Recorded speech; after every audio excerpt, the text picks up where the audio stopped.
You're listening to Canary Cry News Talk. Today is August 5th, 2020. This is episode 228.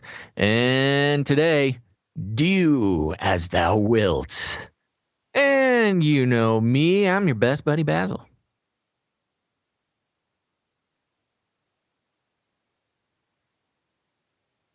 Ooh.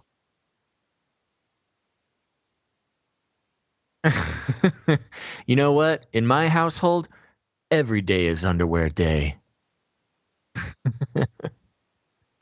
Yeah.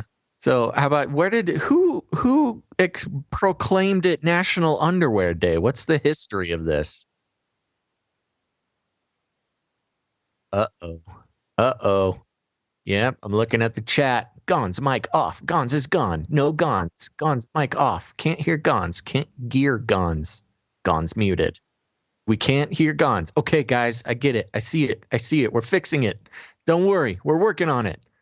Gons is muted. Can't hear Gons. No Gons. No Gons. Oh! I don't know if anybody else could hear that, but that was a crazy sound you just made. I don't know. Oh, I forget that nobody else can hear you. I'm just talking and listening to you. That doesn't make the show work. Check. So, Check. well, guys, at this point, you can't hear Gons because it's turned into an echoey monster from the abyss over there. Okay, sounds like it's coming through. Sounds like everybody else is hearing the monstrous noises coming from your side, Gons. You got a real echo issue going on, but that's okay. It's a lot of fun. A lot of fun. See, we'll do it live. We're doing it live. Nothing better than troubleshooting some very catastrophic technical issues while we are live on the air. This is a good opportunity for me to show everybody my cat. So here I go. Can you hear me now? Here's a cat for everybody who's looking for something else to focus on. Can you Currently not hear me? scratching my leg very badly. Basil, can you hear me? So I can hear you. Okay. Let's hear the chat. I think chat. people can you hear hear me now. Gons? Can people Here we hear me? go. Turn up your mic a bit, Gons. It Okay, sounds all the like way you're coming up. through, but you're a lot lower than Basil. All right, hold on. Let me push the gain. Check, check, check. This is fantastic. Great Okay, start to the show. There we go. You're coming through. Hello, hello. Can you hear me now? All right. Yeah, you look good Go to me. louder. Yep. Go louder, Gons. I think still I'm people will crank it up to normal 11, Gons now. baby. Yeah, actually I am plus 11 on the DBs there. Oh, perfect. Check, okay. check. Okay, now the question is... Perfect has been put into the chat multiple times. You've done it. We've done it. We've solved the problem. Okay. That's what I'm talking about, folks. That's teamwork. That is man. A lot of skill just went into that, Gonzo. I know. I had to create a whole new channel of audio input live on OBS Streamlabs. Streamlabs kind of a buggy software there. Yeah. Yeah. All right. So, anything exciting happened since the last show besides that incredible technical troubleshooting live on the air? No, other than some real negative comments coming in on YouTube. Really bum me out. It normally doesn't bum me out, but for some reason this time people were just mean. What, on the last episode? On the last episode, yeah. They're just yeah. I'm impressed with your strength of will to continue to read the toxic comments. Yeah, I have a pretty thick skin when it comes to that now. Yeah, but the problem is you can't let them know that you read it because then they're just going to keep doing it. Keep doing it. Yeah, well, I can, ignore it too. Yeah. It's just a matter of time before I just shut all of them down with logic and reason. Yeah. Sorry. I see you've put something in our show notes here. Is this for the show notes on canarycrynewstalk.com, or is this to be read on the show? No. It's been in there for a while now. Just a little caveat, disclaimer. We are reporting the news and sharing our opinions on the issues, not endorsing the outlets of stories. For a complete list of show notes and links, please visit canarycrynewstalk.com. Yeah.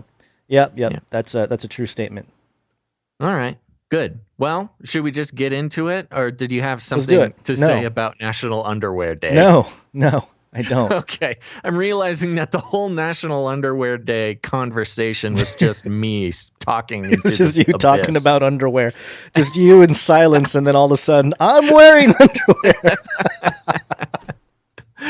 Yeah. So I Oh, don't know if we want to catch everybody up, but today is National Underwear Day. We are celebrating the are we? undergarments that we love so much. Sure. Okay, let's start with the Flippy update before it gets Okay. any more out of hand. Let's do it.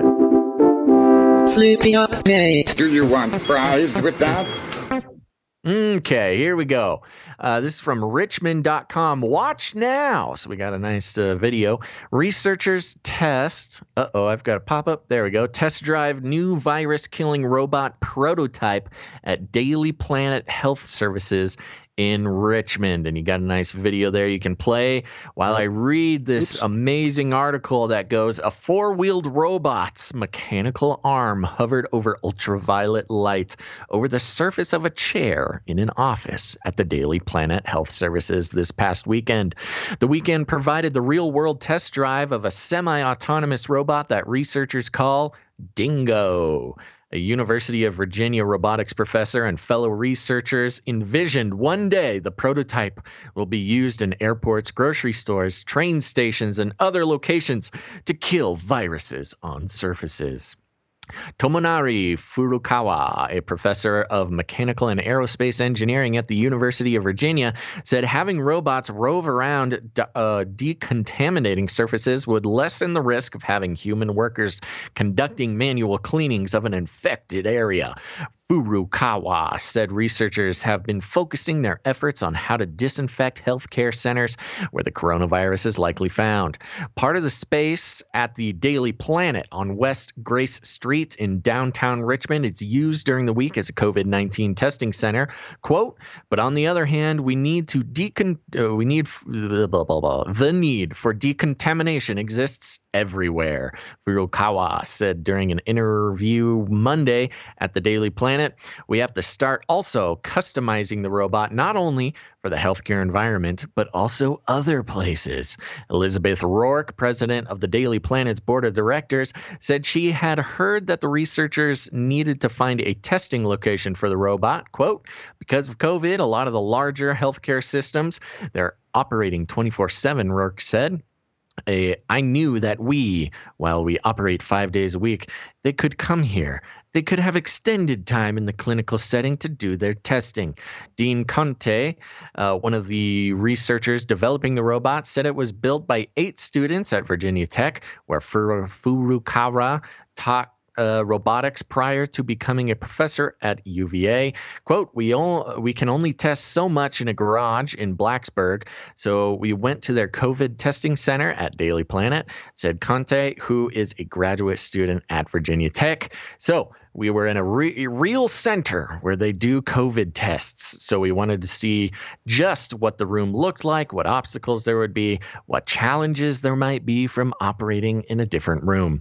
Daily Planet operates 2 buildings, etc., etc., etc. And what we have here, Gons, following the ancestral line of keeping an eye on disembodied robot arms that are taking over. They're taking our jobs, enslaving our children, and flirting with our spouses. And now they will just be wandering around, shining the light of truth to disinfect the world from the evil scourge of COVID. Yeah, I was hoping for a better wheeling system. It looks kind of like those kid wheel boxes. They should put like tank wheels on it or something to make it look more. Ooh, that would be, yes, much more fun. You know what, Gons? I need to turn up my gain a little bit on my side. Okay. Because I'm having a hard time hearing myself, and I'm having a hard time getting hyped up. Check. Is this too much for you? I'm fine. It doesn't Does that change sound anything for you? No, don't you have a master headphone volume for yourself? That's That's normally how that works. Yeah, thank you. Thank you for that technical lesson. But I think I did it. If Okay, that works good. for you, it works for me. I Okay. don't Oh hear a my difference gosh, over I here. can hear myself. Oh, listen to that. Okay, so there you go, Gons. This is the next gen virus killing robot that is, obviously going to start patrolling the streets, have these little suckers show up at your house and decontaminate. Decontaminate. It's when I was a kid, Short Circuit was one of my favorite movies with Johnny Number Five. Uh-huh. Every week, I feel like it's getting closer to that reality, and not for good. Because Oh, no. he's gonna try to hurt everybody eventually. He's Yeah. gonna be all nice, and then he's gonna be mean. Yeah. And he can read books fast. What was I going to say? Oh, and this is not a new thing to say. It's barely important for me to say this, but if we're coming to a world where sterilization is increasingly valued amongst the institutions and things like that. And I do fear a little bit what sort of havoc this will wreak on our immune systems.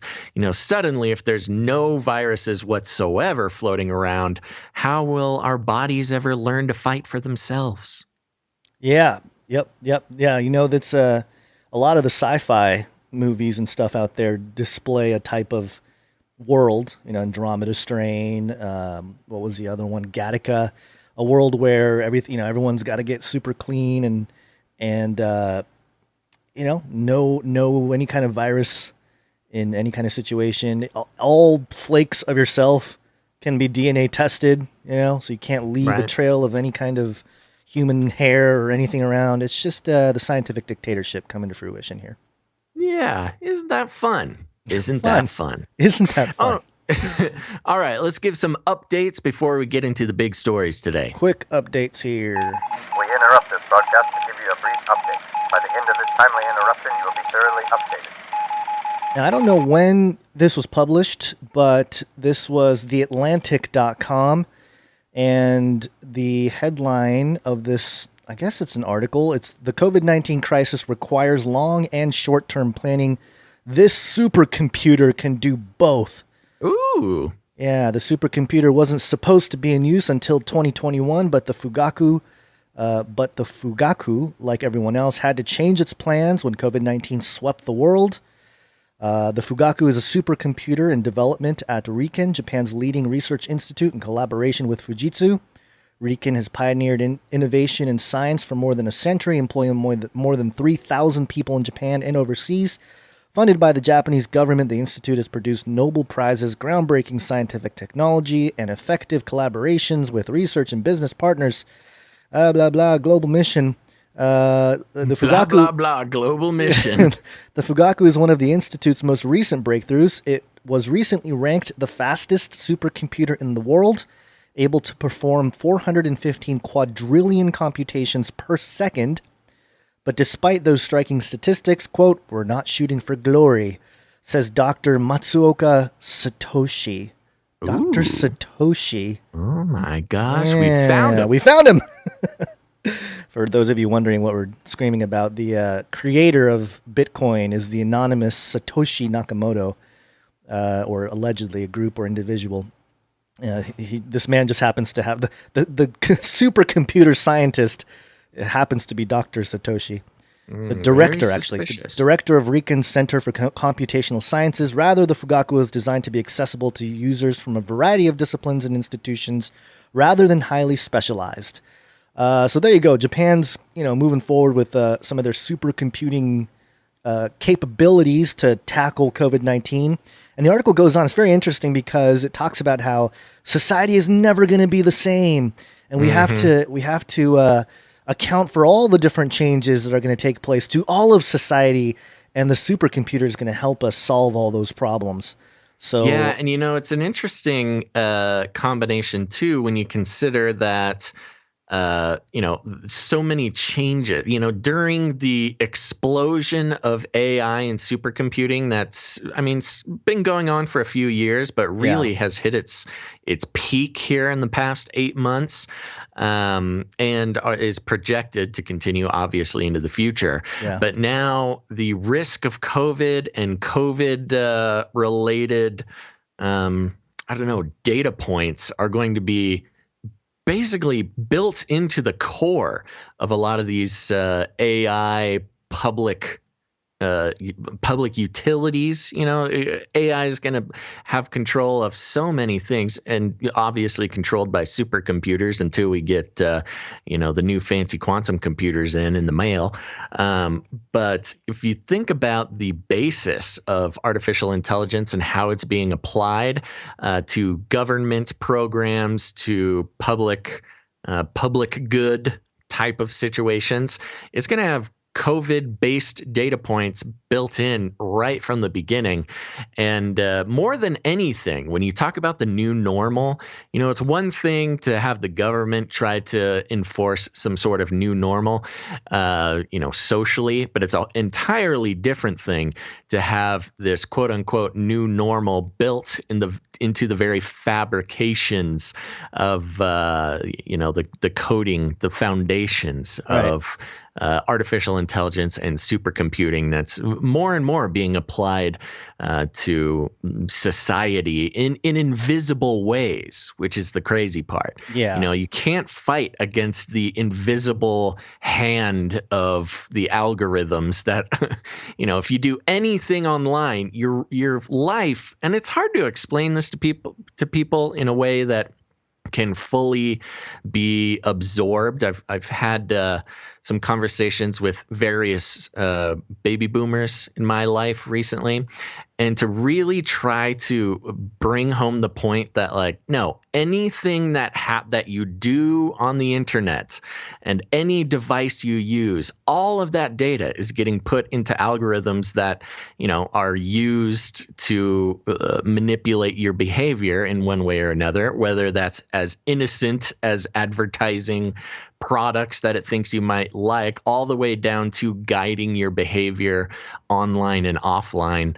And so, when we talk about artificial intelligence, being built on the foundations of this quote new normal, it's not just, a fun little quirk of technology. It is a life-shaping manipulative practice that is really rampant right now, and doesn't just affect your online life. Anything, all the messages that you start to receive, even subconsciously through the media you consume, and even down to the tailoring of your Facebook timeline, being obviously manipulated by algorithms to keep you on the site longer and to try to shape your perceptions of the world. That's all going to have the new normal built in. So it's not just a thing you can say, oh, not my new normal, I won't do that. You have no choice. It's going to be built into the subtle manipulations that are presented to you all day, every day, especially if you interact on a smartphone somewhere. So yeah, and it'll be like Ultron from Marvel coming to the conclusion that humans are the virus. We must get rid of the humans. All right, so we got a couple more updates along these lines here. A couple mask updates. If you're working alone, wear a mask. The mask's not for you. It's to protect the people you care about. This is it's a couple weeks old. Actually, a couple months old at this point. Forbes.com, coronavirus, Japanese firm. I don't know what's up with Japan. They got giant robots, supercomputers. Now they got smart face masks that connect to phones. Ooh, good. We need that data. A Japanese startup has unveiled a smart face mask that connects to smartphones and lets users make calls remotely without speaking directly into their mobiles. Whoa. Capable of sending text messages via speech, its developer, Dona Robotics, is marketing it as a way to remain connected during the coronavirus era. Dubbed the C mask, the device fits over regular fabric-based masks. It connects to an app via Bluetooth, enabling it to transcribe speech to text messages, which are then sent via the user's smartphone. It can also translate from Japanese into 8 other languages and amplify the user's voice in case they can't be heard through the mask. So there you go. The C mask, translating your language. Your very full babble. HUD display. You got your microphones in there. You got maybe some real-time translations coming new because you're going to need it for this new global society. It's funny because it's definitely, we talk about the Tower of Babel and how the languages got dispersed, and this strange attempt to bring all languages together. The ones and zeros have eradicated the barriers of language in a sense.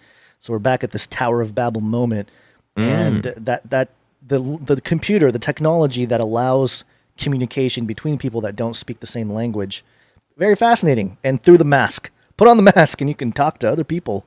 Easily. Well, that's another consideration is if the mask is gadgety enough and improves your perception of life, going through your day, then it'll be adopted quite quickly, as we've seen with other gadgets that do similar things. Yeah, for sure. All right, the other mask update here. If you're working alone, wear a mask. The mask's not for you. It's to protect the people you care about. And it's for your in-home activities as well. RT.com. Americans should start wearing face masks at home.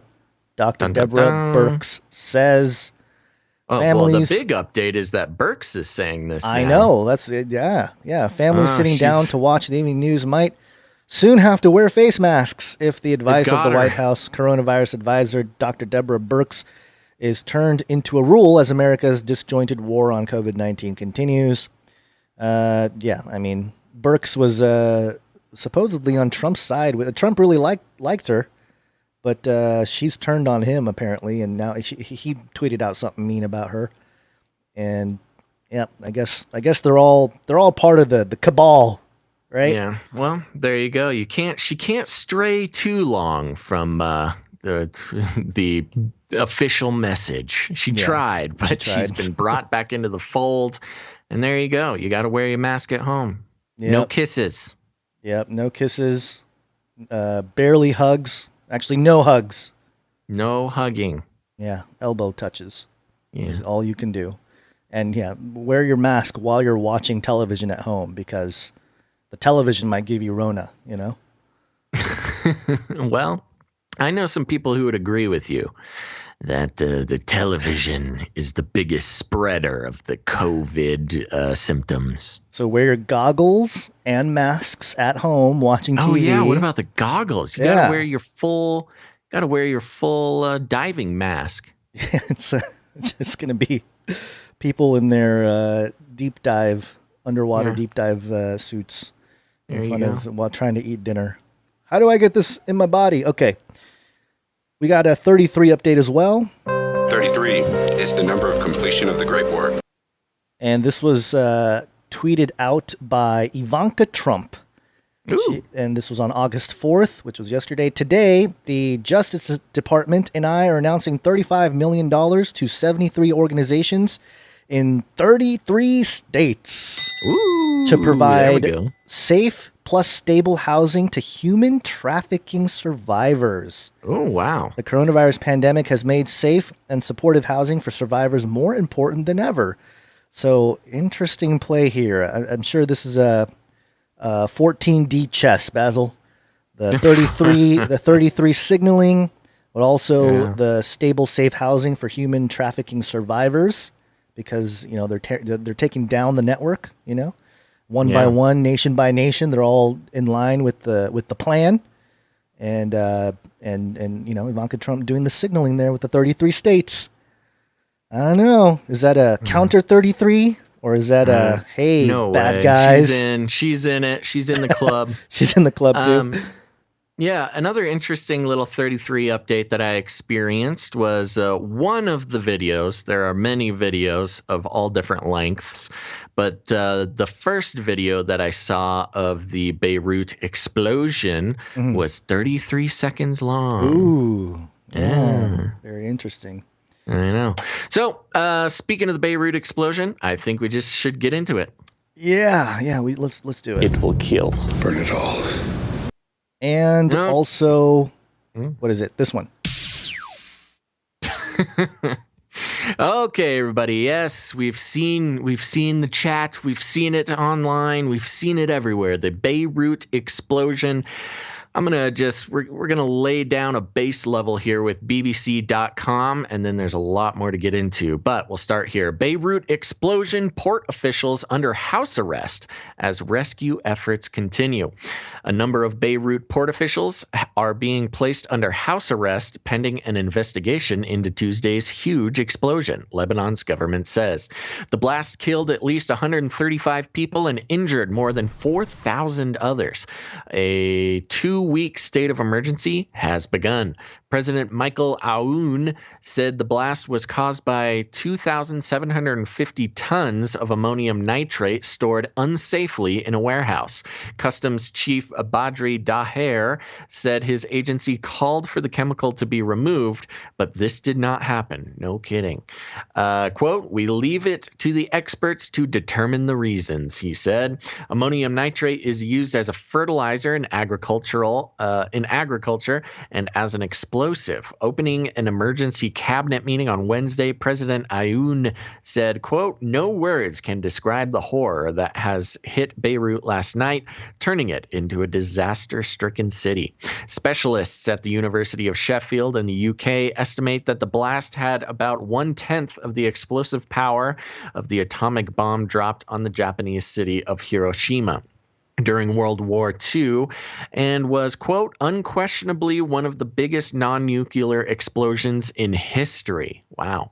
What triggered the explosion? The ammonium nitrate had reportedly been in a warehouse in Beirut port for 6 years after it was unloaded from a ship impounded in 2013.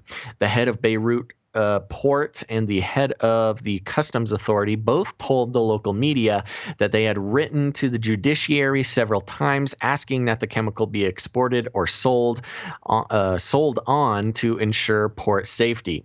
Port General Manager Hassan Koraitem told OTV that they had been aware that the material was dangerous when a court first ordered it stored in the warehouse, but not to this degree. Lebanon's Supreme Defense Council has vowed that those found responsible will face the maximum punishment possible. Economy Minister Raoul Nemi told the BBC, quote, "I think it is incompetence and really bad management, and there are a lot of responsibilities from management and probably previous governments. We do not intend, after such an explosion, to stay silent on who is responsible for what. House arrest would apply for all port officials who have handled the affairs of storing the ammonium nitrate, guarding it, and handling its paperwork since June 2014, Information Minister Manal Abdel Samad said. The ammonium nitrate arrived on a Moldovan-flagged ship, the Rosas, which entered Beirut port after suffering technical problems during its voyage from Georgia to Mozambique, according to ShipArrested.com. ShipArrested.com. I should check that out, which deals with shipping-related legal cases. The Rosas was inspected, banned from leaving, and was shortly afterwards abandoned by its owners, sparking several legal claims. Its cargo was stored in a port warehouse for safety reasons, the report said. And then they're very sneaky on the BBC website. They kind of phase into other articles, but let's just see what they have to say. What is the nope. Another attempt to dodge the blame. Volunteers have poured onto the streets of Beirut to help clear up the devastation, while others have been visiting the worst affected areas in a state of shock. The government has been promising a full and transparent investigation and told the military to put those responsible for storing the vast quantity of ammonium nitrate under house arrest, but Beirutis have been unimpressed, seeing it as another attempt by the political elite to dodge the blame for disaster. Instead, they are demanding full accountability. Many on social media have welcomed the generosity of those offering to help from around the world, but have asked people to avoid making any donations through the government, which they now regard as terminally corrupt and incompetent. Wow. Then they go into the rescue efforts. Yeah, I think that's a good place to stop there. Let's see. Well, let's do this. What is the background? The explosion comes at a sensitive time for Lebanon, with COVID-19 infections on the rise. Hospitals were already struggling to cope. Now they are faced with treating thousands of injured people. The country is also going through the worst economic crisis since 1975. Through 1990 civil war, and tensions were already high with street demonstrations against the government. People have to deal with daily power cuts, a lack of safe drinking water, and limited public health care. Lebanon imports most of its food, and large quantities of grain stored in the port have been destroyed, causing fears of widespread food insecurity to come. The future of the port itself is in doubt due to the destruction caused. President Aoun announced that the government would release 100 billion lira, that's about $66 million, of emergency funds, but the impact of the blast on the economy is expected to be long-lasting. The explosion happened close to the scene of a huge car bombing, which killed former Prime Minister Rafik Hariri in 2005. A verdict in that trial of 4 men accused of orchestrating the attack was due on Friday at a special court in the Netherlands, but this has been postponed until 18th of August out of respect for the victims of Tuesday's blast. So there you go. A lot of stuff in there, especially considering the background where they were having similar upheaval or civil unrest due to the already corrupt government, and with food shortages already going on, an economic crisis, plus COVID-19. We'll get into it a little more, but it sounds like a very convenient time for something like this to be happening. And those who will benefit from this are those precise government elites that people were protesting against right before. Yeah, a couple things come to mind here. First off, if there was any Rona in the area, it might have been wiped out. So if there's it's whatever. Silver lining, literally. But the other thing is, and I know people talk about Bible prophecy, and especially people that listen to our show are versed in some of Bible prophecy passages and stuff. And I've seen some people bring up this as a potential connection. It's hard for me to say that this is a direct connection, but Isaiah 17 talks about the Damascus being in a ruinous heap.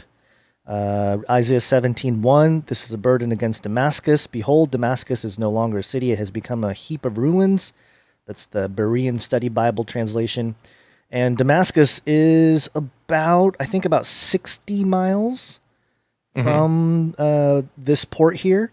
So interesting. It's not too far away, although, and again, it's too far away, I think, to have any kind of true 1-to-1 ratio type of fulfillment of any kind. But yeah, it's up the coast from Sidon. And, there's a lot of historical things there with, if you look at the Bible and just that general area. So, it's just something to bring up. Obviously, it's not in the same location, several miles away, but pretty close, fairly close to a lot of the historical things there. And that's number one. Number two being that my suspicions always, of course, when this type of thing happens, is that this wasn't an accident whatsoever. And the timing is so specific. It's very especially suspicious. With the outcome of the assassination of the former prime minister, supposed to be announced in 2 days, and of course this happens right before. A couple of things to note before we get into the theories surrounding this. One of them being, in that BBC article, they mentioned that it was 0.2% of the power of the Hiroshima bomb. I took this off of another article that I do not have in front of me, but it says ammonium nitrate is mostly utilized in fertilizers. It has the RE factor of 1 over 0.74 compared to TNT, meaning the explosion likely had a yield of 2 kilotons of TNT equivalent, effectively the yield of a tactical nuclear warhead. And for those who don't know, tactical nuclear warheads are a very disputed weapons class that has not been put in use yet, but has been under research, especially by the U.S., but also Russia and other nuclear-capable countries, to create what's called a tactical nuclear device. And the tactical part of it, meaning it's just slightly smaller than a nuke. Well, it's significantly smaller than a nuke, but can be packaged in a very small package and is used for much more tactical, precise strikes rather than totally incinerating a 50-mile radius. You can have a much smaller blast area, but you're able to take out more specific targets without harming. Without turning 50 miles of the Lebanon countryside into a glass parking lot. Right. So that was suspicious. Now, with tactical nukes in general, they're very disputed within those, with the power to dispute them, because the danger is if you have a tactical nuclear warhead that is a little bit more contained and you can be a little bit more precise with the destruction, the temptation to actually use it would be much higher. And, in a world where we're trying to avoid any sort of nuclear conflict, because that can escalate quite quickly, the debate about whether to use tactical nuclear weapons, rages on, because part of it is considered a very slippery slope where once you use one tactical nuclear warhead, it's just, you go back and forth in responses. They're just going to get more and more powerful, and that'll eventually lead to, conventional nuclear missiles being used. Right. So that was one aspect of this that was, just kind of strange. The other one being, that ammonium nitrate obviously being very suspiciously parked there in the warehouse for 6 or 7 years after being confiscated, off of that ship that was abandoned, and 3,000 tons of ammonium nitrate and a ship and everything being abandoned by its former owners is suspicious in its own right. Oh shoot, how are we going to get all these explosives into Lebanon? Well, we'll just bring it there and they'll take it away from us, and there it is. It's right where we wanted it to be, being a possible issue, or a possible theory connected to this. And I'm sure there will be some more stuff uncovered. But yeah, so there you go. Oh, and what was not mentioned in the BBC article, but was mentioned other places, and you can actually see it in the video, was allegedly the fire started in a warehouse, or the warehouse that was storing a big cache of fireworks. So you can see in the videos, it starts out as a firework warehouse party, and there's actually fireworks going off for a while. And you can see, the explosions of different colors and the sort of streamies and sparklies of, very obviously fireworks, which then led to the ammonium nitrate being ignited. An interesting thing about ammonium nitrate, it is not very combustible on its own. It's, if you just have pure ammonium nitrate, you don't get the type of explosion that you would be looking for if you are using it for explosive purposes. Ammonium nitrate actually needs to be mixed with some sort of fuel to make it explosive and not just simply flammable. So that brings up questions.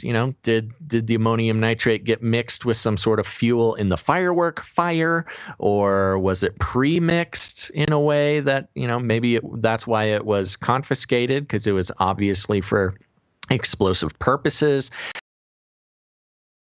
Nope, he froze. He was talking too much. Are you still there?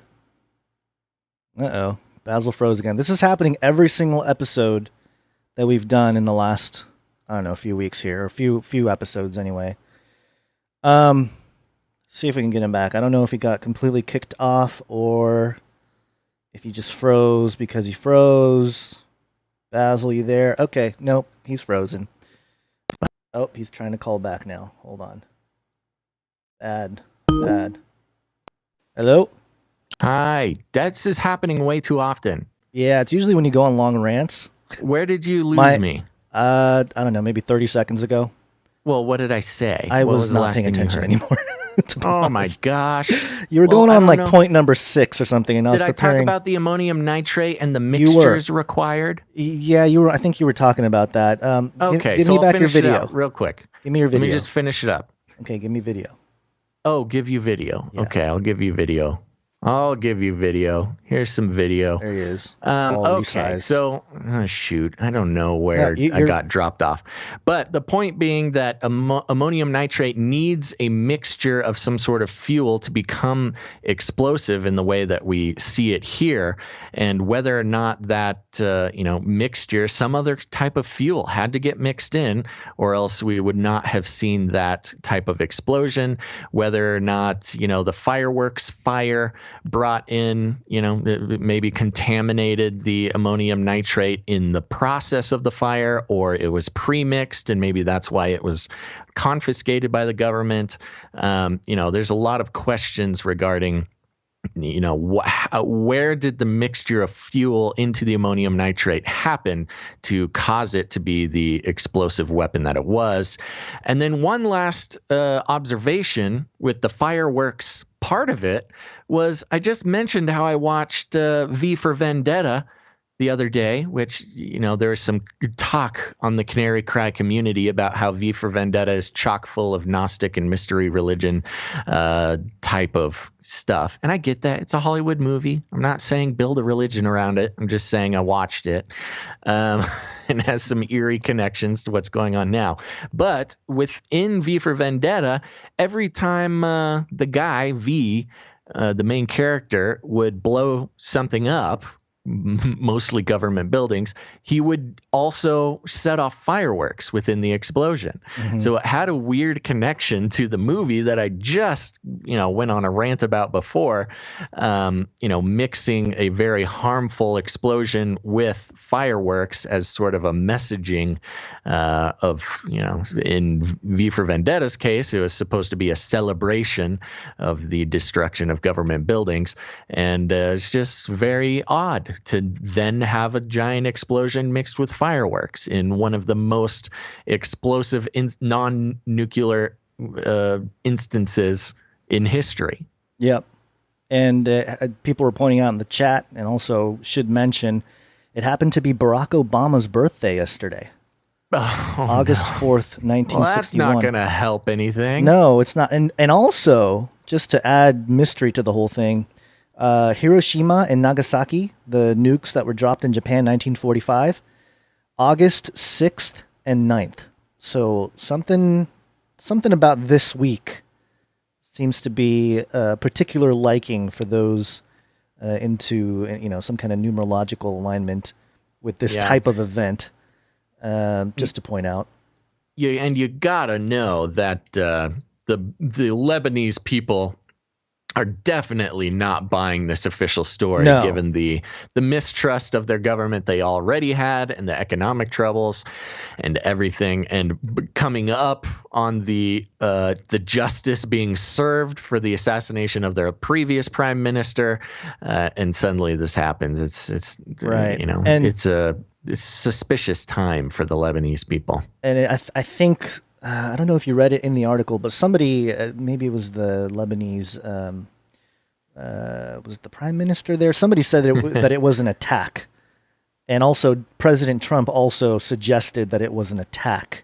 Yeah, and but of course, what? Someone in the Facebook chat, in all caps, so I don't know if they're being satirical or not, but they say, "Quit being so quick to find a conspiracy. The prime minister has said it was a major F-up on the part of the harbor." Oh, well, if the prime minister says it, then it must be true. Right. Well, yeah, there you go. They got people in custody too, the port officials or whatever in custody. But yeah, one of the things that should definitely give away some of the what might be going on here. I think the New York Times published a headline that said, calling it an attack is very hasty. Trump bad. Sure. So there's one point of reference there, but also.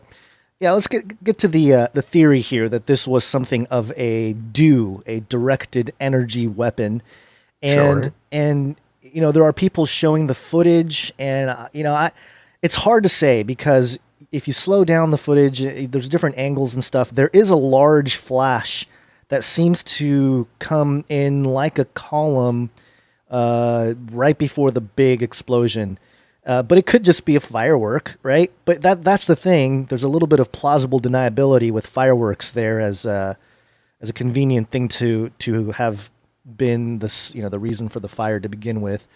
Uh-huh. But I wanted to look into some of the official documentation that's out there on directed energy weapons, or at least publicly in the military and stuff. And what I found was pretty interesting because I hadn't visited the Lockheed Martin website in a while, but they have a whole page here, lockheedmartin.com, capabilities, directed energy.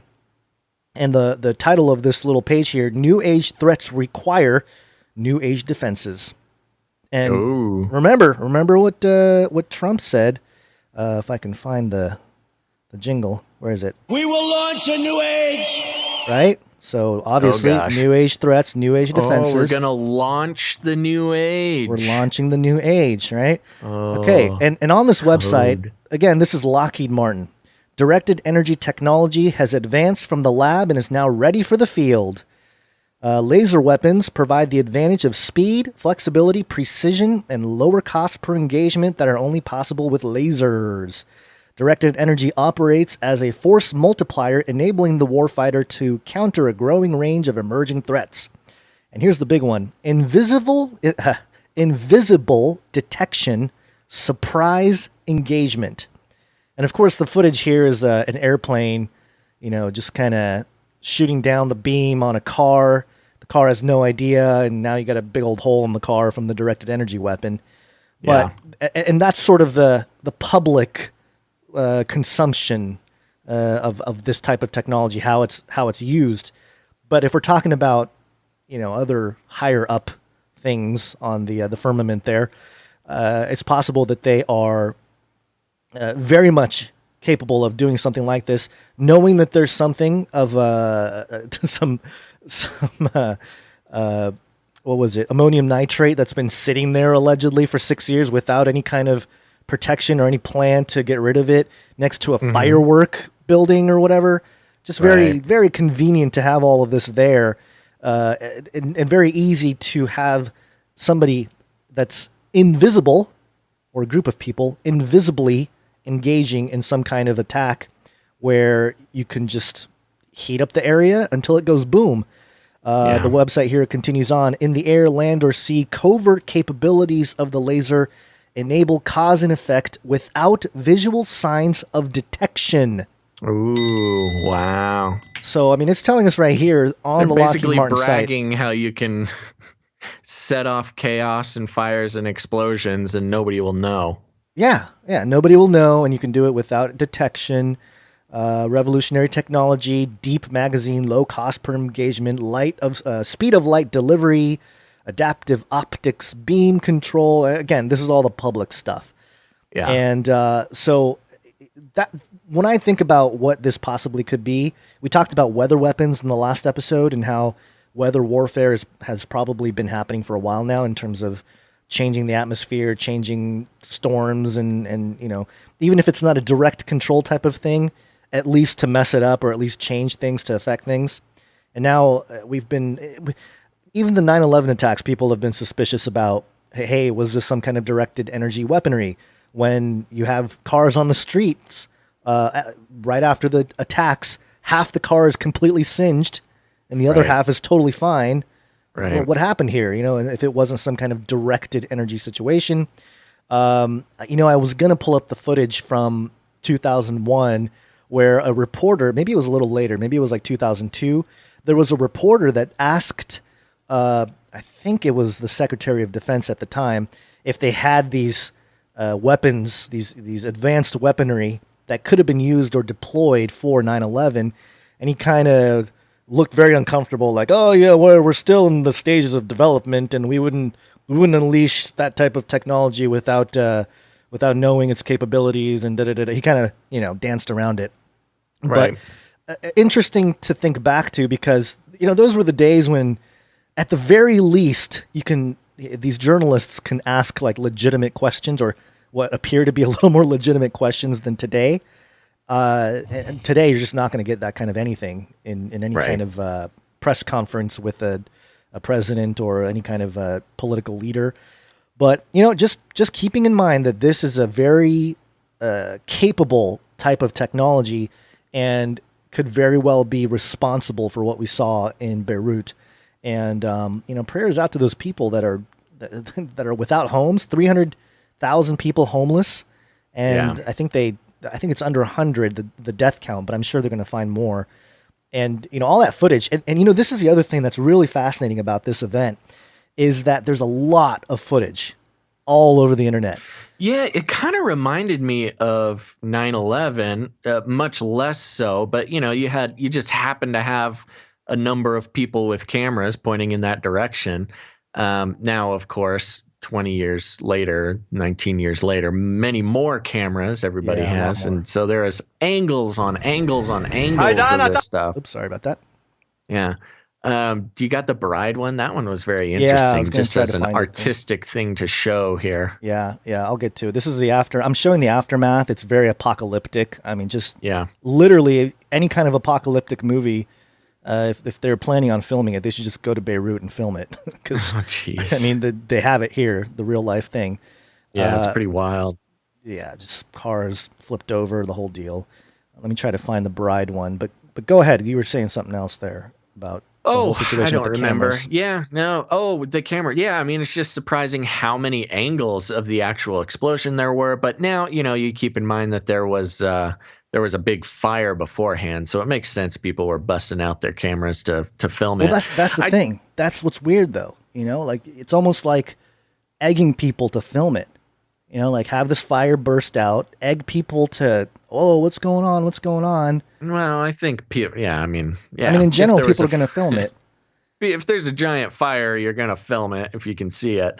I did see some screen grabs, some screenshots. People were trying to say that there were some jets that flew overhead and there were some flying things that looked Photoshopped to me, but I don't know. I haven't done any forensics on it yet. But in any of the videos, I was unable. I watched maybe about a dozen different videos, and I could not see the jets fly over. So I don't know if you saw one like that, but no, I didn't see any jets. Although it's, I mean, again, they don't have to be directly above it. That's the thing. They can kind of be in range. That's what I was saying. Like, it just didn't make sense. But right. So here's I'm showing the footage here of the wedding, or the wedding photos. It's the camera moving in, a close-up shot on the bride, doing a sweeping shot of the dress, and all of a sudden, boom! Cameraman runs to a wall. Very dramatic. Very dramatic. It was sort of a poetic image of it, but pretty incredible sight. To see just how quickly, it was in a millisecond. It went from a normal peaceful day to suddenly everything, all windows blown out, buildings collapsing, just total chaos in the blink of an eye. Yeah. And then I guess I'm looking here. I just mentioned how that death toll is under 100. Apparently, it's 135 now. So I'm sure we're going to get a lot more. Yeah, it's going to continue to rise as these things do, as they find more casualties and things like that, and people who are injured. The other weird timing thing with the whole thing, and you were talking about V for Vendetta, I was watching more of The Travelers that I talked about in the last episode, and I'm halfway through the final season that they have there, season 3, And yeah, nukes going off. Big explosions going off everywhere. I was just watching that yesterday, and then I flip on Twitter, and then actual explosions going off. Just weird.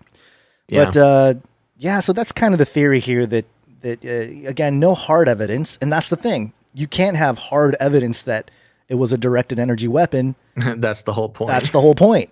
You know, but I don't think it's completely out of the question to wonder and wonder at a level that's not just crazy conspiracy theory, but at a level that's like, okay, they're very capable of doing something like this. And so, yeah, happy birthday, Barack, I guess. Oh, my gosh.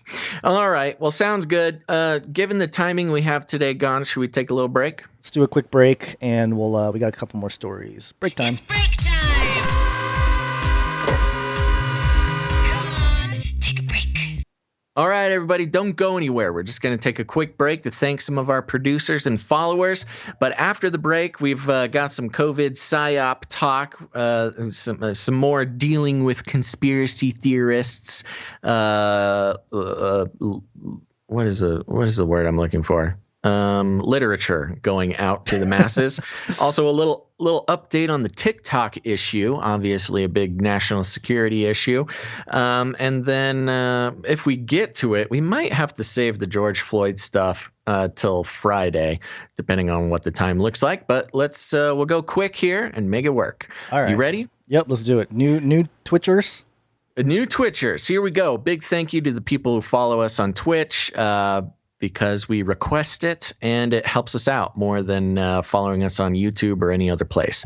So we want to thank these people. So, gosh, the drama continues with our new Twitch follower, Basil's actual wife. Oh, my gosh.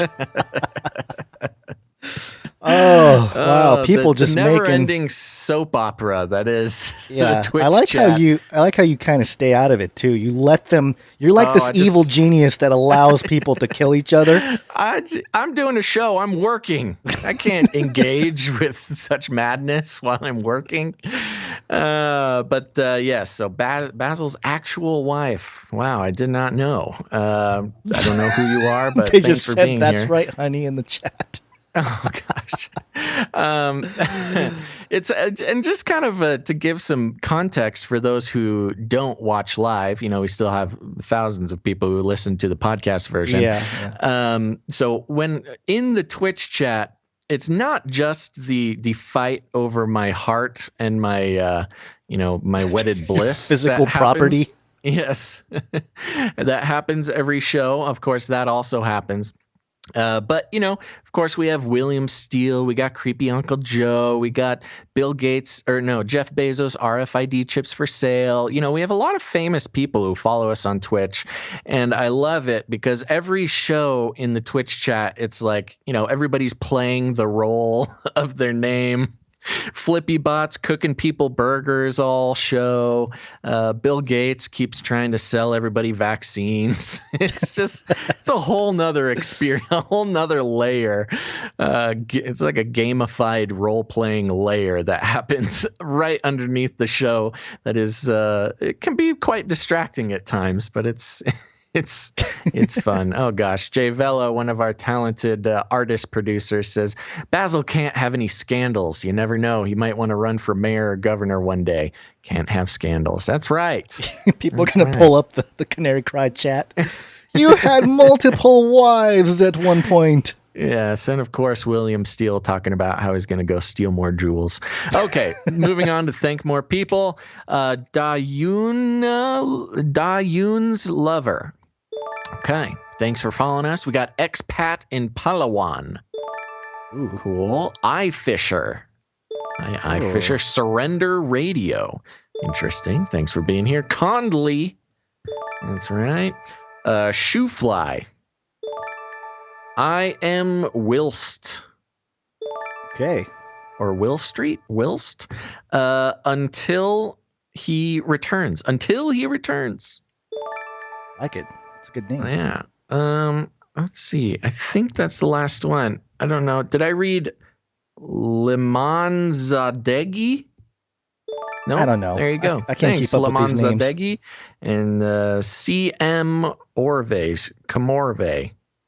All right, there we go. Oh, one more. It is time for change. Booyah. There we go.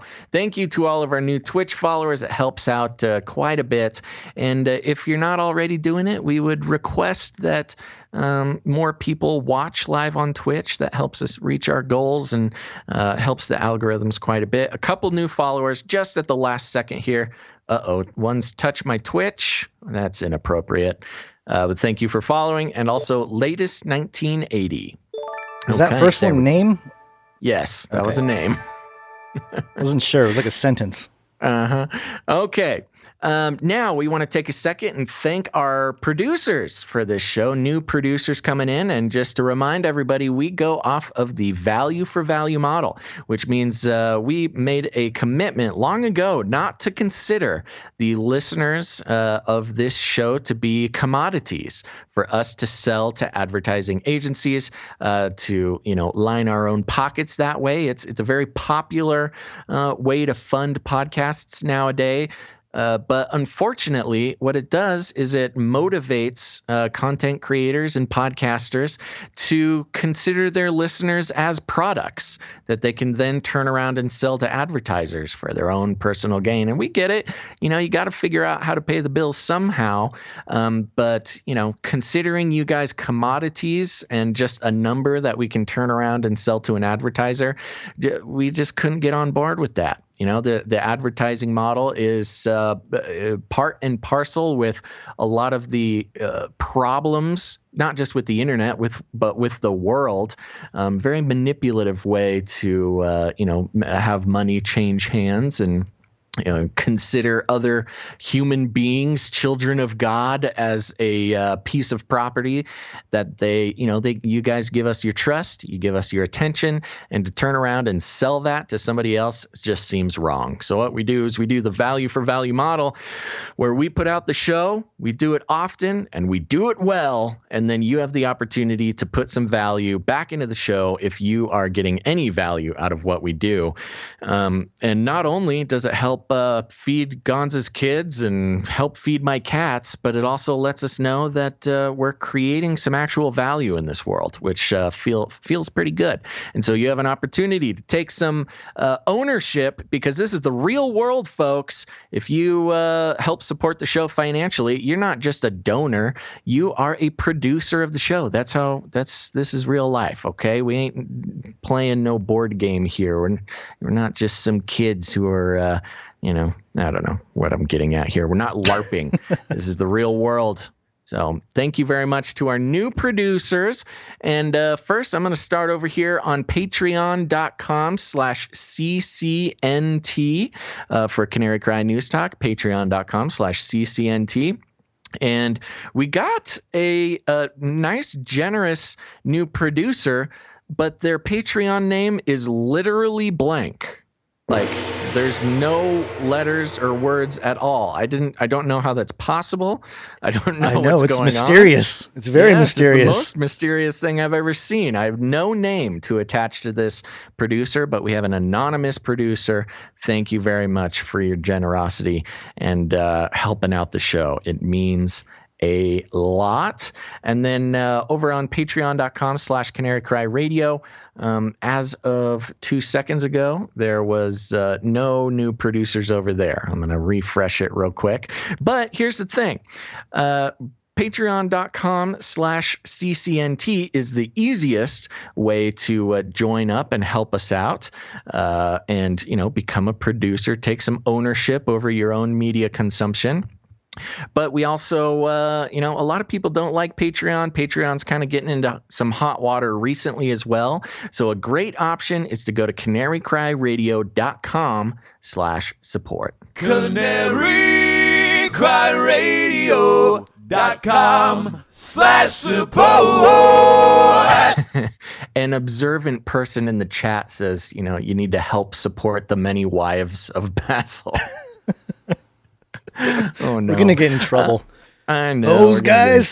People are gonna rattle someone's cage, and they're gonna start listening, and they're gonna be like, "What are they? Why is Basil into polygamy there?" Why does he have like 50 different wives As if fighting I for each needed other? any other reasons to be criticized. So yes, Patreon. No. CanaryCryRadio.com/support is another great way to become a producer. We've got PayPal options, monthly subscriptions, as well as one-time donations in any amount, if commitment's not your thing, which apparently it is mine with all these wives I've committed to. You're very committed to overcommitted. But and there's also cryptocurrency options. Gons, who has come in on the PayPal? We have a few new producers from PayPal. We have Laura that came in. Thank you, producer Laura. And also Ciara. So thank you, Ciara. Thank you very much, Ciara. And we have a new monthly supporter from Penny. Thank you, Penny. Thank you, Penny. And Penny also sent us a quick note. And let's see. They said, I'm enjoying your new format since you've changed from the 30-minute version to the no agenda value for value model. And they say that they've listened to No Agenda from practically the beginning, having only donated once. Mostly because they said, I try to support the Christian content creators. And they also said, I have also listened to your show, Canary Cry Radio, since the first episode. Oh, wow. Yeah, so I heard Gons... an old-timer. Yeah, give his first interview on The View from the Bunker with Derek Gilbert. That was a long time ago, 2011. Yeah, old school. Yeah. And so he felt moved to support now because we have been very regular in our show days, and it's obvious how hard we are working. And he says, he or she, I can't tell. I'm glad that's obvious. Yeah. They said, thank you. I have often wished there was a Christian version of the No Agenda show, and you're filling the gap. Yay! So there you go. That's what we were going for. I'm happy about that. Yeah. So thank you, Penny, for your support and your producership. And those are all the people coming in on PayPal as of today. Okay. And we did get some snail mail. Yeah, that doesn't happen very often. We do have a P.O. box if anybody's interested. Gons, I don't know if you want to read that out loud or we should just put it on the web. It is on the website at canarycryradio.com/support. Yes. But sometimes people send us little gifts and fun crafts that they've made and write us letters and occasionally a check or two. But this was also some fun mail.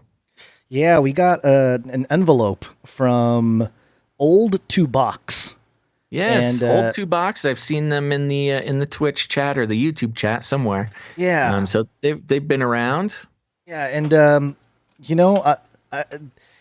it's really interesting how some people send checks and other people send cash. This was one of those situations where they just sent some cash in the mail. That's always fun. We love cash in the mail. It was kind of, I felt like I was receiving a drug deal or something. I opened the envelope. I'm okay. Well, all right. Here, let's get in the car, child. Very generous producership from Old Two Box. And Old Two Box, if you're listening, look out for an email. Yes, and they came with a piece of art, a drawing, cat-like readiness. It's a picture of a kitty with a cross necklace and a katana. So there's that. And he also gave us a handwritten note talking about, let's see, what a razzle-frazzle, devil's days do we be stuck in the middle of, deceived, us received, but redemption is nigh, so feel relieved. Stay focused, Gons, eyes wide open, Basil, age of deceit, I was my first, UFO, fallen angel, giants, etc. And 10 years later, I think we are here, I think. There doesn't need to be a big show like Blue Beam, but only the usual suspects of politicians, celebs, and control over social media stuff steers what appears popular. Let's all pray for the uncovering of evil and an opportunity to show and tell the whole truth. And so, thank you, Old Two Box. I think Old Two Box does not want to be knighted, but we might knight you in the future. We might knight you anyways. Yeah. Well, again, look out for that email. Yeah. Gons, I'm on the stream right now. I don't see anything up.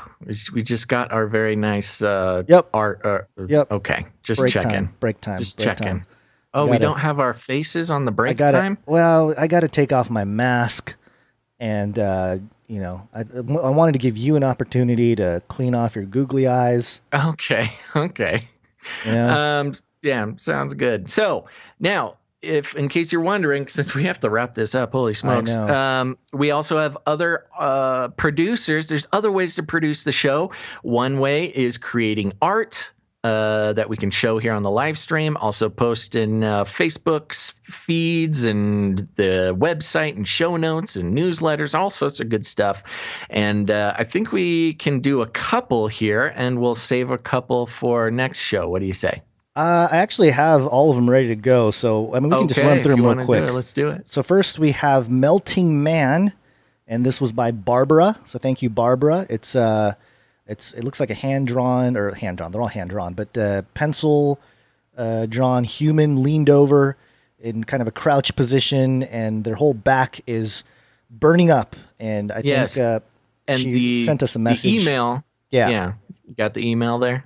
I don't have it in front of me, but yeah. They mentioned in the email that this person is not on fire. They are dissolving into the ether because of all of the nonsense being presented to them. Right. So yes, very good. Very powerful imagery. Yes. And we also got another one. Thank you for that, Barbara. We got another one from Patrick is a Monkey, or at least Patrick is a Monkey's wife. Not 100% sure. But we got the note, and basically this was a drawing of Quilty, Flippy's grandma. And I remember the email. Sorry, I don't have it open in front of me right now, but they explained how a while back there came, they're a quilter, very into quilting. And a while back, a quilting robot came out that's, people started using instead of hand quilting. And she's fighting, or they're fighting the good fight against Quilty.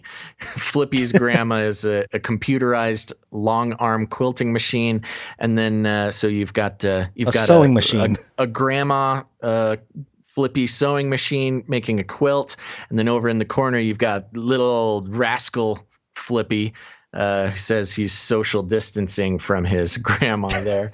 And if I recall, I can't quite read the hat. Are you able to read the hat on the version you have there? They said something specifically about we need to read the hat. Okay, hold on. Let me try to zoom in here, and let's see. I couldn't read it over the stream quality, so if you have it right in front of you, you should read it to us.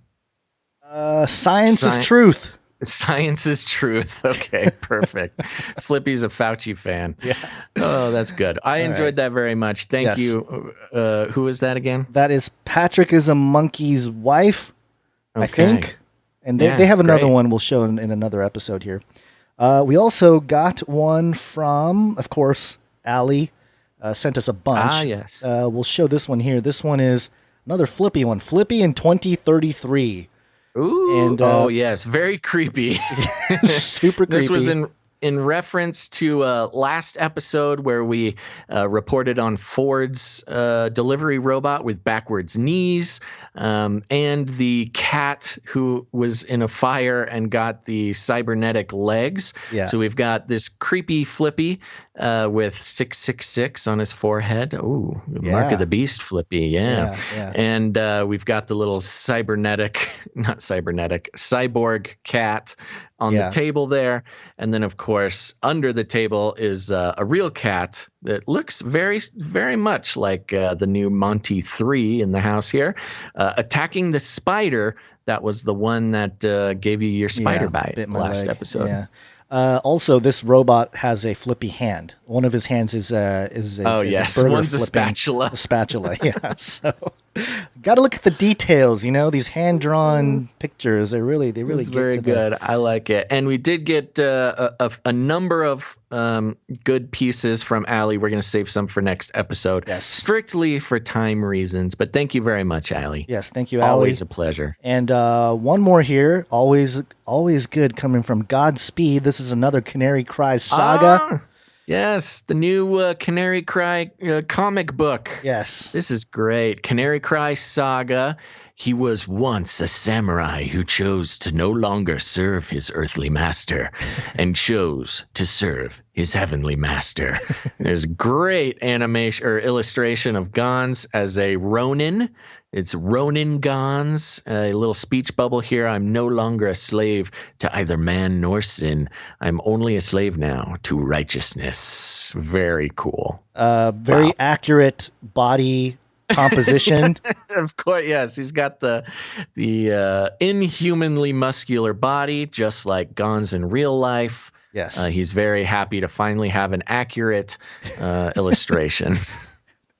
Yes. Of all of his hard work. All my hard work paying off in comic book form. So thank you, Godspeed. This is amazing. I always love these Canary Cry Saga covers. They look fantastic. I mean, it looks like it can literally be a real comic book. Yeah, all of them could. All of his work is really, really cool. So make sure to check out the artwork. We'll put a bunch up on the Facebook. We'll put some on CanaryCryNewsTalk.com. Check out the show notes. You can. Everybody needs to get some eyes on these pieces of art. Yes. Very cool. good. We also have we got to do a couple of these. We have a couple jingles. I know we're taking forever. This is a big one. We got jingles that came in. We got one that came in a while ago. I didn't get to this one. It was in the Google Drive that I had problems accessing, but I got to it. Okay. It was from Jimmy. He did a Nephilim update old film style. So here's that. Okay. Have you ever heard of the Nephilim, my dear? What's a Nephilim? Why, they're found in Genesis chapter 6. You reached chapter 6? Kind of quiet, but I think people can hear it. That's good. I like it. That's fun. Yeah, so there's that. And so thank you, Jimmy, for that one. I like it. I like the old style, kind of old film feel.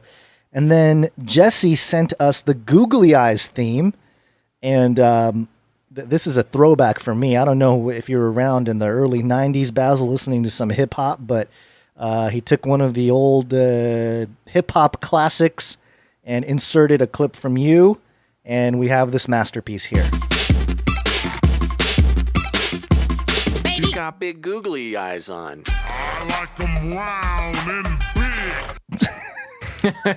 Wow. And thank you for, speeding up and slowing down different portions of that song. Hopefully we will not get a copyright strike. I don't think we will for that one. I got big googly eyes on. You like them round and big. There you go. Okay. That's very good.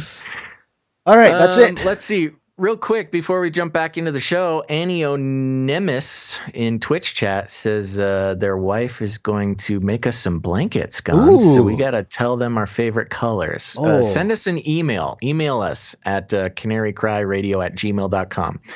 We would love to give you our favorite colors. You don't want to tell them over the air because yours is... Back to the... What? Nothing. Never mind. Okay. Okay. I'm trying to get this show going. I know. I'm sorry. Let's wake up, Gons. Yes, it's wake up time. Hey, yo, wake up.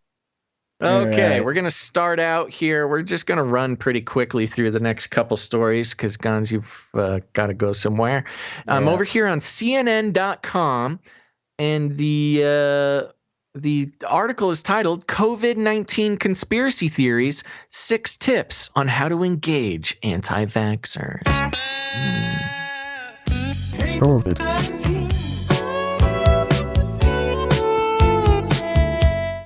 That's right. Okay, we think it's important. Why do we read this type of stuff? We think it's important to keep an eye on how people with differing views than the official stories are being portrayed in the media, not just for fun or self-deprecation, but because we need to know what the people are being told about the fringy type people, and CNN has been giving people lessons, as well as Vice and other places, on how to interact with those crazy people who don't believe what they hear on the news. And this is just to mention, this is in the health section of CNN, by the way. And the last update was on 3:22 a.m. 322. Skull and Bones. Wow, yesterday morning, Skull and Bones. 3:22 a.m. We're on to you. We're on to you, CNN Health. Yeah. The article reads, with prospects of COVID-19 vaccine looking up, attention is also turning to the problem of anti-vax ideas. According to a recent survey, 1 in 6 Britons would refuse a COVID-19 vaccine when it comes available. Although vaccine hesitancy is a complex problem with multiple causes, the number of conspiracy theories circulating about the coronavirus do not help.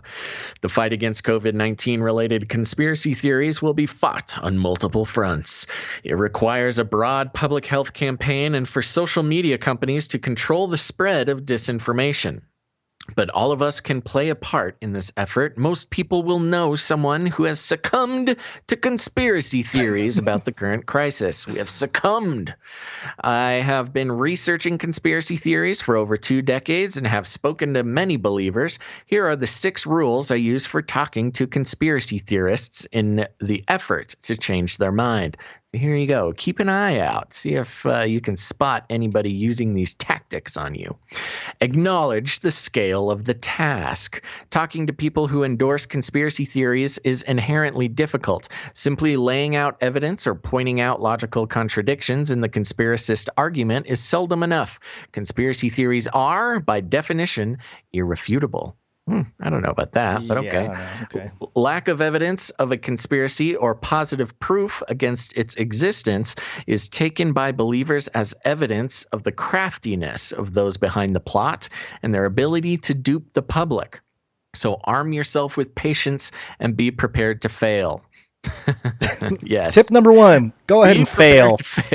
Just fail at your attempt to convince them. And it's interesting because, of course, yes, the origins of quote unquote evidence need to, are one of the biggest things to take into question. Yeah. If somebody is coming at you with an official story, kind of like the person in the Facebook chat today who said, well, the prime minister said it was this. So why are you being a conspiracy theorist? Well, exactly because the prime minister said that. He has nothing but gain to get from convincing people of the official story. Yeah, it's a question of epistemology. And right. Look that up if you don't know what that is. But yeah. Okay, number 2. Recognize the emotional dimension. Ooh. Conspiracy theories seduce, not so much through the power of argument, but through the intensity of passions that they stir. Underpinning conspiracy theories are feelings of resentment, indignation, and disenchantment about the world. They are stories about good and evil as much as they are about what is true. Okay, I'm not gonna argue with that too much. This gives conspiracy theories. Yes, it is a story about good and evil. It's funny. It's kind of like his argument against them are good arguments for them. Yeah, I know. It's like, yeah, of course. Anyway, go on. All right. This gives conspiracy theories a strong emotional dimension. Tempers can flare and conversations turn into a shouting match. It is important to prevent this from happening. Be prepared to de-escalate the situation and keep the dialogue going without necessarily giving ground. Ooh, okay, All cool. right, yeah. Number 3. Find out what they actually believe. Before trying to persuade someone, find out the nature and content of his beliefs. Of course, it has to be a his. Yeah, his. That's sexist. Yeah, There's very female sexist. conspiracy theorists. Yeah, canceled. Cancel this author. When it comes to conspiracy theories, the world is not divided into believers and skeptics. There's a lot in between. I'll agree with that.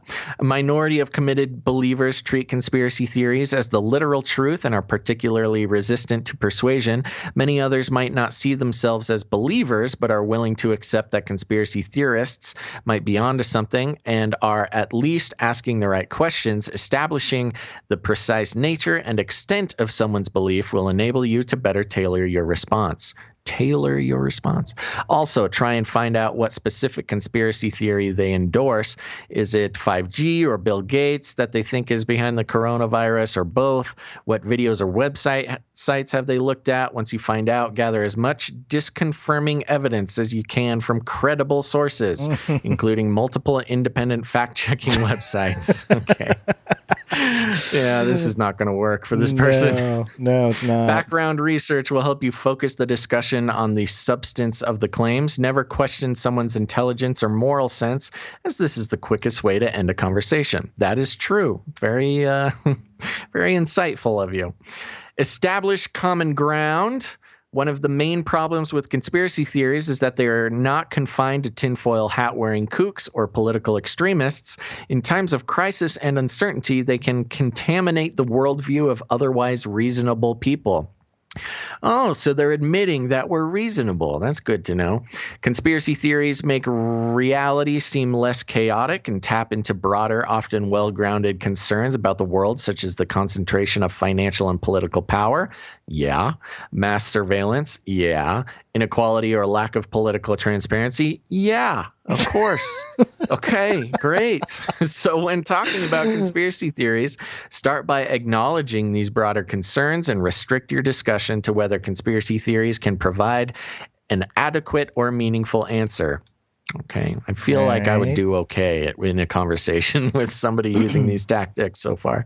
Many people come to conspiracy theories through genuine, albeit misguided, curiosity about how to make sense of the world. They sometimes see themselves as healthy skeptics and self-taught researchers into complex issues. Avoid criticizing or mocking this. Instead, present it as something that, in principle, you value and share. Yeah, good. You should value and share that. That's the whole point. Your aim, after all, is not to make them less curious or skeptical, but to change what they are curious about or skeptical of. Ooh, we must change them. Conspiracy theories often sound convincing because they start with the detailed exposition of credible scientific or historical facts. The problem is these facts and arguments lead to extraordinary conclusions. The kernels of truth on which conspiracy theories are based are solid starting point for a discussion. Agreement on at least some of these facts will allow you to focus on the leap of imagination that allows 2 and 2 make 5. You know, it's interesting. You could almost just change the title of this article to say, how to talk to your mainstream media obsessed and brainwashed friends. Yeah. It's like almost the exact opposite. Or you could switch those roles rather easily.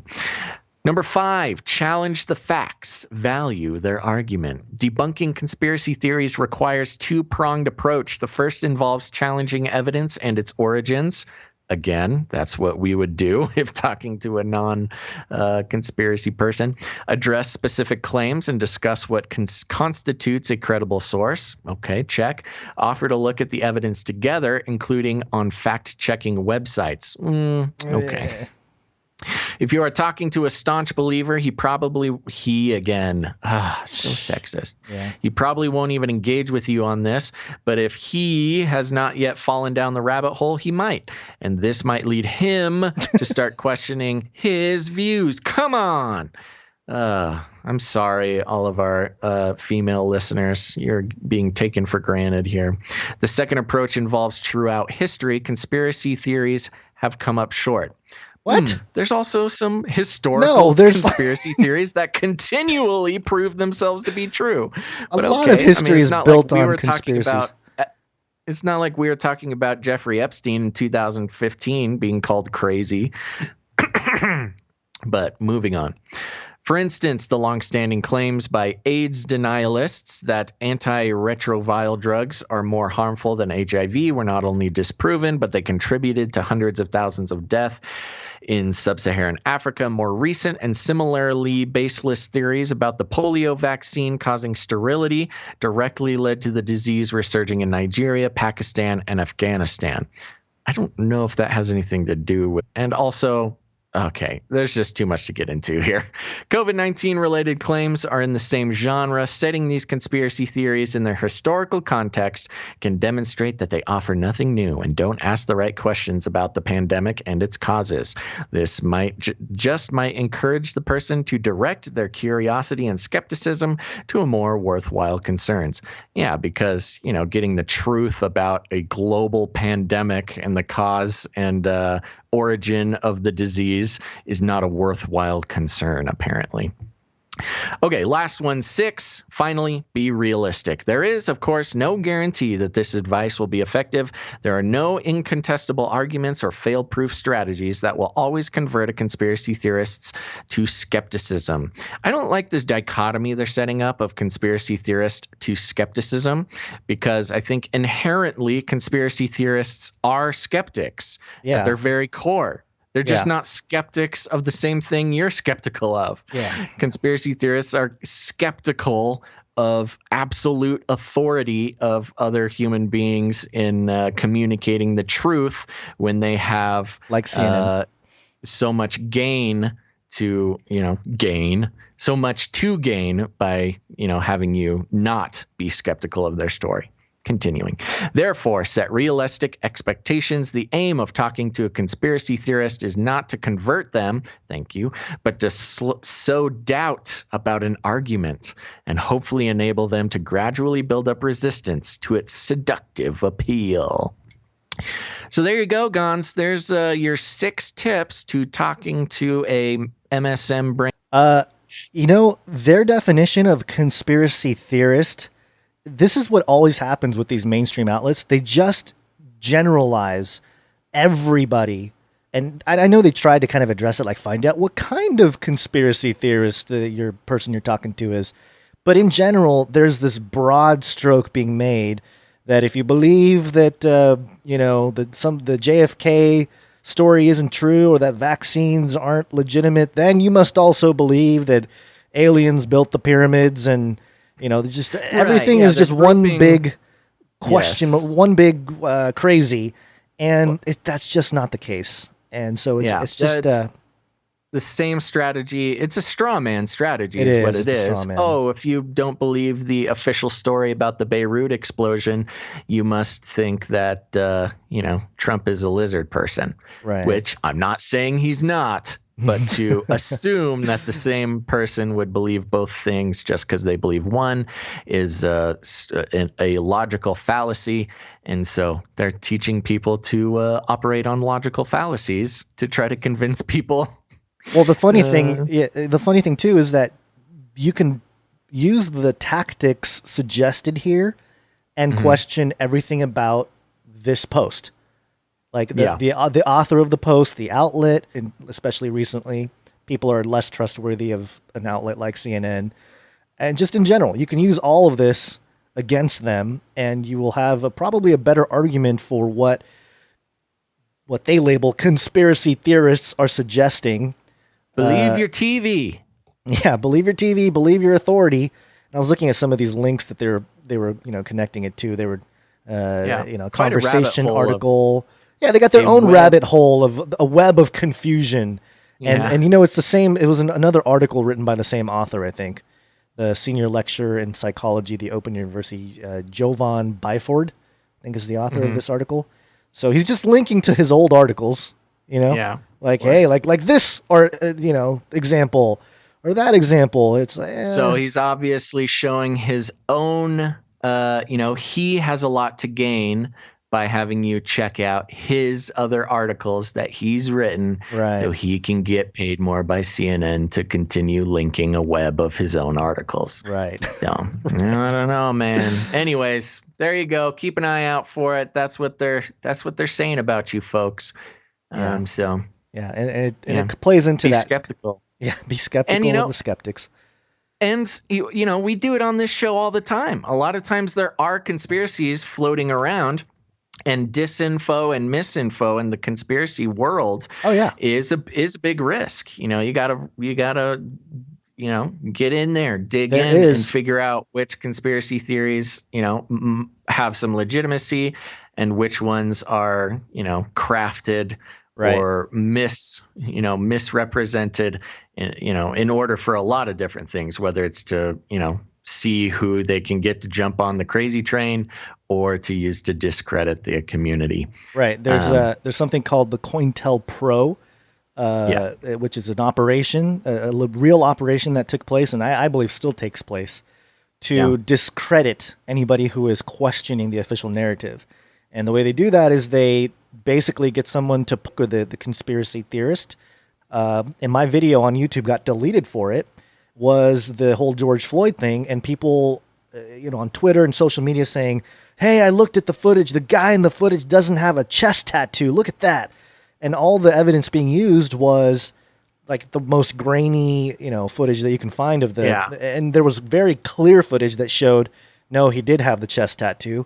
So my point in my video was, hey, watch out for these guys trying to give you a talking point that can easily be debunked, by just looking at the footage that's publicly available, because it's not going to help the argument. You can question the whole situation without believing that he had a tattoo or didn't have a tattoo. It's irrelevant to the actual questioning of the narrative.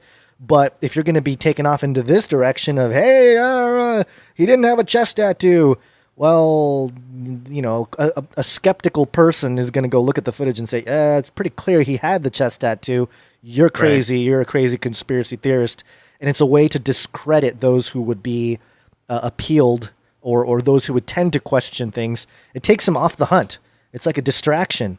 And so that is definitely out there. So that's why, it's important to be vigilant and watchful and make sure that, whatever you're peddling out there, because what happens, the parroting happens in the world of conspiracy.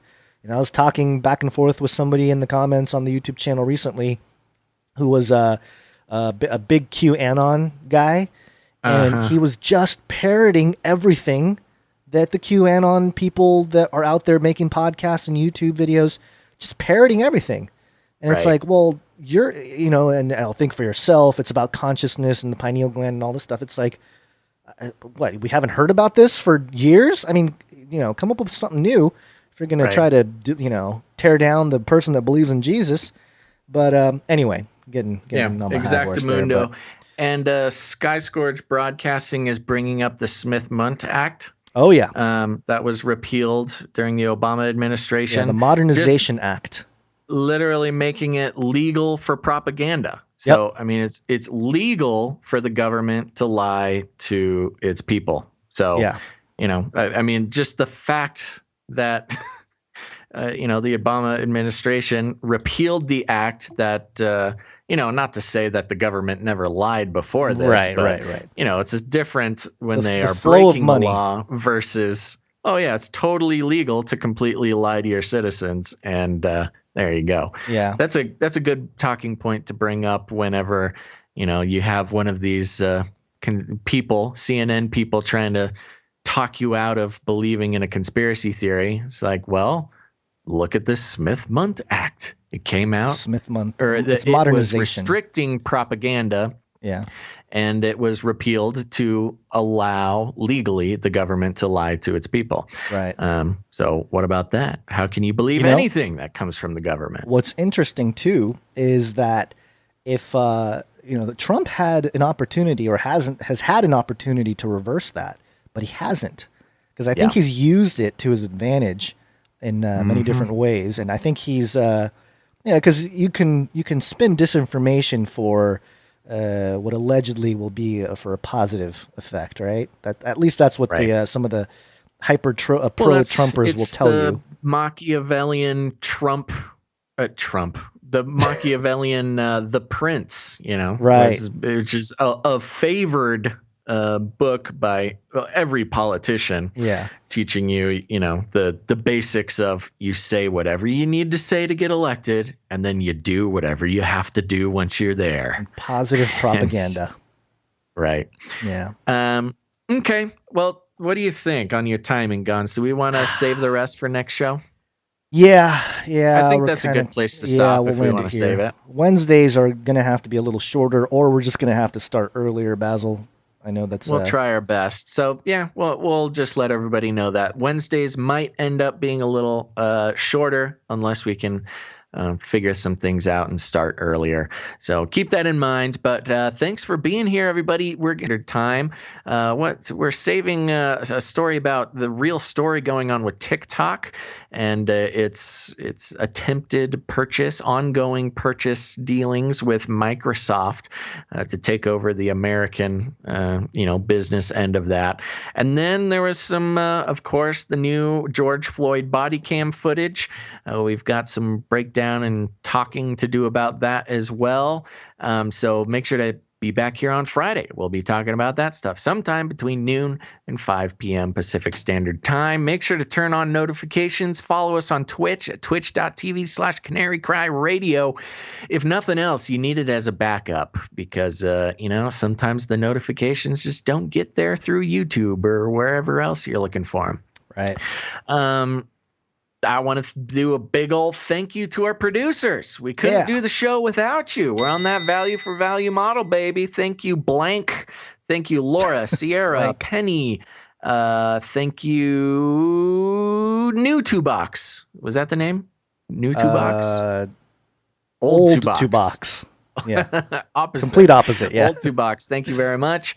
And thank you to Allie. And thank you to, let's see, who else do we got? Patrick is a monkey's wife? Question mark. Yes. Thank you. Jimmy, Barbara, Jesse. Thank you for the art. Godspeed. Thank you for the comic book art. And as usual, big ol' thank you to That Night Wind for helping us out with timestamps. We're still waiting for clips to start showing up. Hint, hint, nudge, nudge, William Steele, but okay. Make sure to head to canarycryradio.com/support to support us, help produce next show on Friday. You got PayPal options, cryptocurrency, all sorts of stuff there. Remember us at patreon.com/CCNT. It's the only way we can keep doing this show, and we are so grateful and also impressed by everybody jumping on, becoming a producer, taking ownership, taking control of their own media intake, and pull your own strings. Don't let advertisers pull your strings. When you become a producer of the show, you are pulling your own strings, baby. That's how we like it around here. And remember, you can create art and jingles, all sorts of fun stuff to help produce the show. Send that to canarycryradio@gmail.com. Also, remember to leave some ratings and reviews. We are so close to some cool big numbers on our ratings and reviews on Apple Podcasts. We have not gotten any over the past couple of days. So please, out there, somebody, take 5 minutes. Go leave a rating and a review. It helps out the show. It tells the algorithm robots to tell other people about the show. It's a very important thing. Okay, am I forgetting anything? Nope, I think that's it. Okay, now remember, you got friends, you got family, and they're all just waiting. They're just floating out there in the world, waiting for you to tell them about Canary Cry News Talk. Let them know if they're starting to wake up and they need a gentle guide down the narrow path. Let them know that Canary Cry News Talk is where it's at. Send them an episode. And if you need any more instructions, here's what you do. You walk right up to them, you grab them by the cage, and then you what? You shake it. The end of the world occurred pretty much as we had predicted. I want to shake things up, stir up some controversy, rattle a few cages. Hey, stop that! You'll never silence me. I'm the last angry man, a crusader for the little guy. Leave the bird alone. Never. Rattle a few cages. Rattle a few cages. The human race will have every opportunity to improve. And if they don't? Ask Noah. That's right. Just ask Noah, everybody. Okay, we'll see you on Friday. Remember to tune in. Make sure those notifications are on. We will be talking about all sorts of stuff, and I'm sure enough will happen in the next couple days to fill out that show. Yep. But you want to show up. You want to show up. You want to be here. So make sure to tune in next time. But until then, everybody, think outside the cage.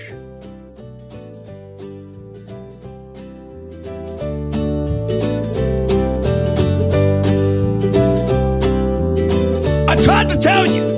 Aliens.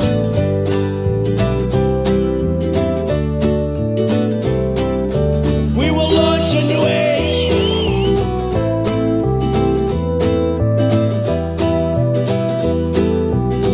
Stop this progress before it is too late.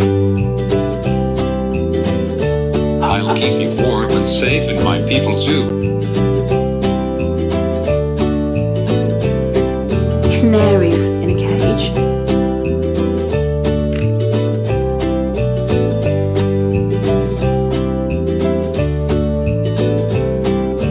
Cancel culture.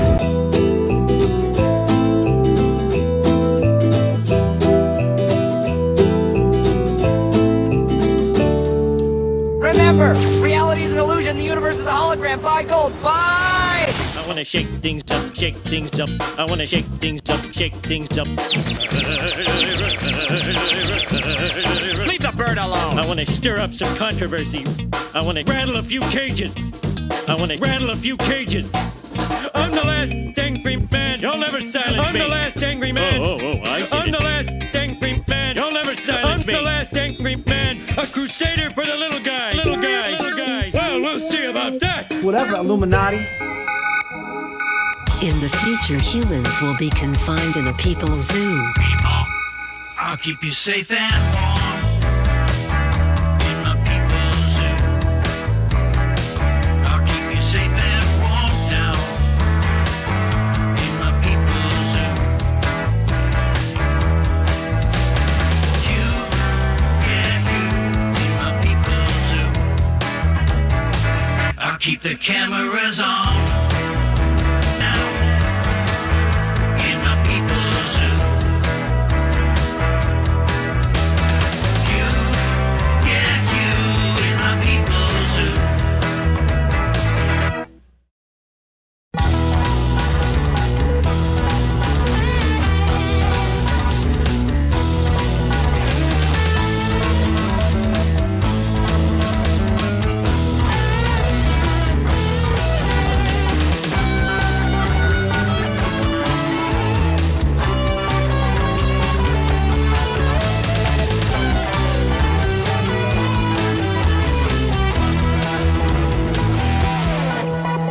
Make you fat and sassy in my people's zoo. I'll make you fat and sassy in my people's zoo. You, yeah, you. You, yeah, you. You, yeah, you. In my people's zoo.